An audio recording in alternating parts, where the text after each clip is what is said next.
you don't have insurance, you don't have the right insurance. Right. We need to do an assessment first before we can get you into treatment, and this right here would just stop all that. You would just be able to get into treatment when you were ready, and that's a big thing for a lot of people. When that window is there, when somebody wants to get help and you tell them, sorry, we got to wait a month for you to get an assessment, they go back out and get loaded and they die.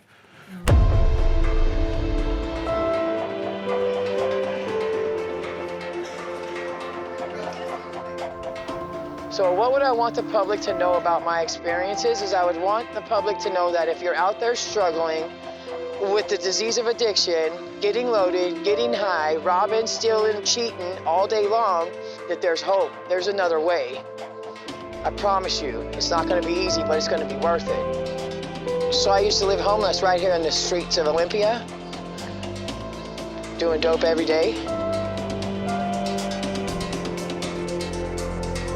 How you doing, Victor Estrada? You got a whole crew coming in.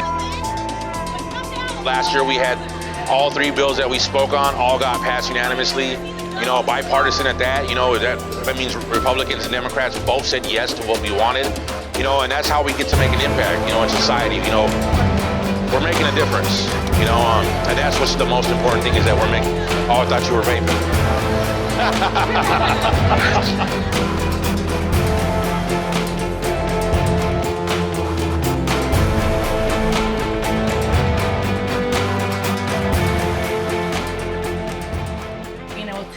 Coach a patient one-on-one, would be super beneficial, and being able to get them into Oxford housing or any sort of housing throughout the community to help with their recovery process. Okay, and I'm gonna. So where is this bill right now? This bill right now is it moving? I think they're trying to get it. This is the last week it has an opportunity. So Yeah.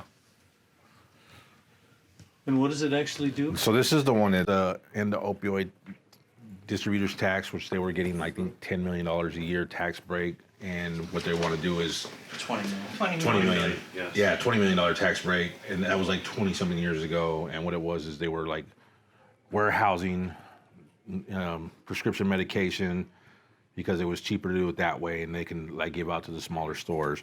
So what they want to do with that is they want to turn that money and start taxing them so we can have money for treatment centers, recovery coaching, stuff like that. Recovery housing. I certainly support the intention.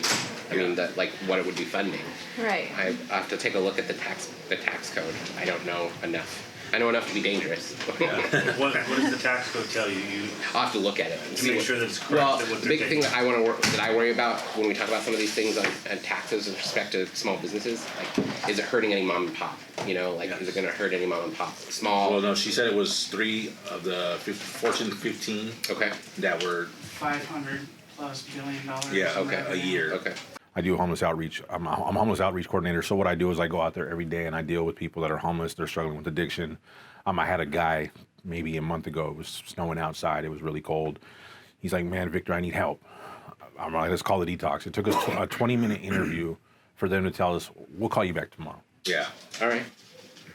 So that's the one we're asking for support on. Okay. It's just the process, with 20-minute screening, for them to be like, oh, well, he doesn't have insurance that covers that. Or, oh, well, we have to make sure there's a bed first. We'll call you, our doctor will call you back. And if they weren't detoxing from opiates or alcohol, they wouldn't let the person in. It's also like my mom. Yeah. She passed away while she was waiting in an assisted living place.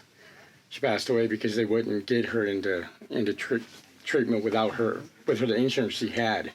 So she ended up having a stroke because she was on methadone and Xanax. Some people will go to recovery a lot faster by having actually love, kindness, being kind to each other, and learning and understanding what addiction really is.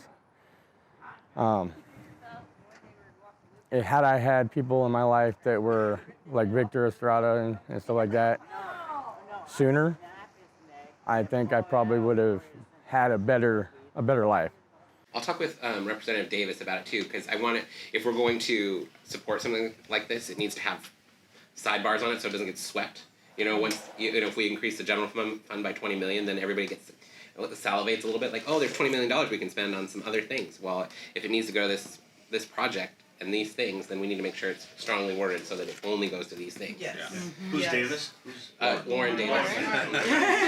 You don't know her? Yeah. Well, unfortunately, we're moving on to new things and not taking care of the issues, the problems that we know we have. We're anticipating other problems and creating new taxes to deal with issues that aren't even, we're not even needing to at this point.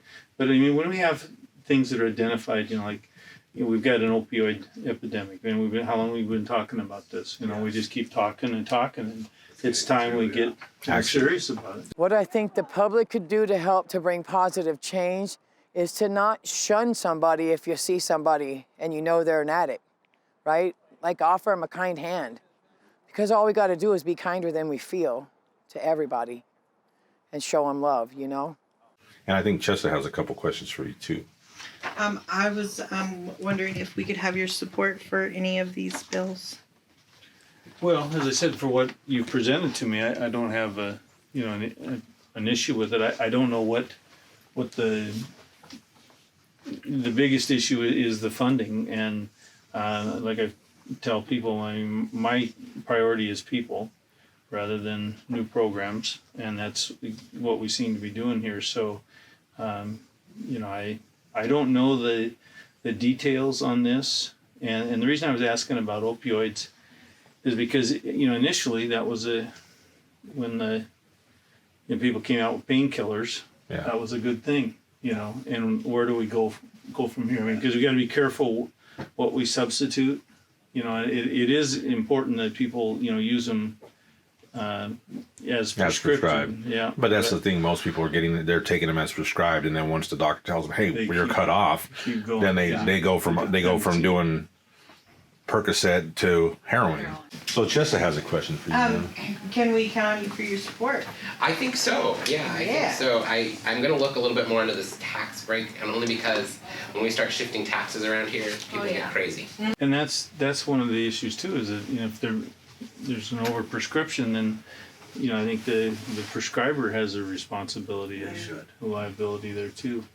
So to answer your question, not knowing any more than what I do right now, they seem reasonable requests. Because of the people that are being affected, and the people are trying to make it clean and move forward. That's what we want to support and encourage, so that people have a better opportunity in life. So I heard a lot of support.